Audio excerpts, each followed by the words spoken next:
Kebijaksanaan Salomo. Shalom Bapak Ibu dan teman-teman terkasih dalam Kristus. Berjumpa lagi dengan saya Nisha, kelas 7 dari Temanggung.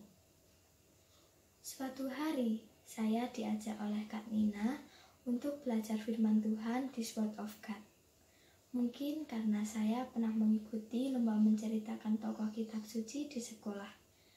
Jadi Kak Nina percaya kalau saya mampu mengikuti SOG dan mengerjakan tugas-tugas membuat renungan.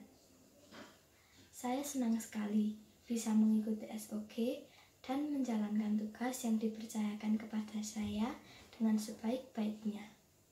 Seperti tokoh kitab suci berikut ini. Namanya Salomo. Nama Salomo memiliki arti damai. Salomo adalah anak dari Daud yang mendapatkan kepercayaan dari Tuhan untuk membangun bait Allah. Salomo memiliki ayah yang bernama Daud dan ibunya bernama Batsheba. Ketika menjadi raja, Salomo masih berumur belasan tahun. Ia mencintai Allah dan selalu menuruti perintah ayahnya. Suatu malam, Allah berkata kepada Salomo dalam mimpinya. Allah bertanya, "Salomo, apa yang kau inginkan untuk ku berikan kepadamu?" Salomo meminta kepada Tuhan untuk diberikan hikmat dalam memimpin umatmu dan mampu menimbang segala perkara serta bisa bersikap adil. Tuhan senang mendengar permintaan Salomo tersebut. Tetapi Tuhan juga memberi yang tidak Salomo minta, yaitu kekayaan dan kemuliaan. Sebelum Daud meninggal, ia memberikan kepada Salomo rencana dari Allah untuk membangun bait Allah. Salomo membangun bait Allah selama 7,5 tahun. Setelah pembangunan bait Allah selesai, Salomo berlutut dan berdoa kepada Tuhan.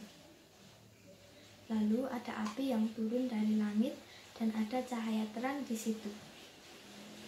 Kebijaksanaan Salomo juga bisa kita lihat dari kisah tentang dua perempuan yang memperebutkan seorang bayi. Kedua perempuan tersebut melahirkan kedua anak, tetapi salah satunya meninggal. Tetapi kedua perempuan tersebut saling mengaku bahwa ia adalah ibu asli dari anak yang masih hidup. Lalu Salomo meminta mengambilkan pedang dan bayi itu harus dibelah dua, sehingga adil dan masing-masing perempuan mendapatkan setengah. Dan ibu sejati dari bayi tersebut meminta kepada Salomo agar bayi tersebut tetap hidup dan rela untuk diberikan kepada wanita yang satunya. Akhirnya Salomo dapat berhasil menemukan ibu asli dari bayi tersebut. Saat itu, bangsa Israel mendengar keputusan hukum yang diberikan oleh Raja Salomo. Ia mengubah 5.000 angsal dan nyanyiannya 1.005. Dari pohon aras yang di gunung Lebanon sampai kepada hisop yang tumbuh di pada dinding batu. Tidak hanya itu, Salomo juga berbicara tentang hewan-hewan yang ada di darat, laut maupun udara. Maka banyak orang datang dari segala bangsa untuk mendengarkan hikmat Salomo. Raja Salomo melebihi semua raja di bumi dalam hal kekayaan serta hikmat. Di masa tua Raja Salomo, ia menyimpang dari kehendak Allah karena Salomo menikahi 1.000 wanita. Sehingga Salomo menyembah berhala istri-istrinya. Dan Salomo lupa bahwa Allah pernah berfirman, "Janganlah engkau bergaul dengan mereka, sebab mereka akan mencondongkan hatimu kepada Allah mereka." Akhirnya Allah kecewa terhadap Salomo, sehingga Salomo berhenti menjadi raja.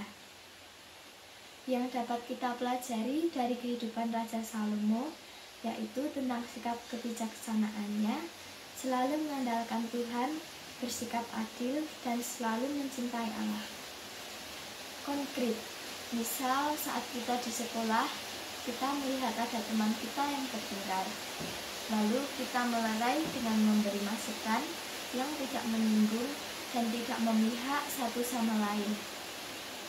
2. Kita harus selalu mengandalkan Tuhan dalam keadaan apapun. Saat sedih maupun senang, kita harus selalu ingat Tuhan dan mengandalkan Tuhan, seperti Raja Salomo. Misal saat kita mengerjakan ujian, kita tidak boleh mengandalkan kekuatan diri kita sendiri, tetapi kita juga mengandalkan kekuatan Tuhan dengan berdoa. 3. Tidak menyembah berhala. Quote dari Paus Fransiskus. Mintalah Roh Kudus untuk memberi kalian rahmat untuk membedakan yang baik dari yang kurang baik. Sebab mudahlah untuk membedakan dari yang baik dari yang jahat. Terima kasih.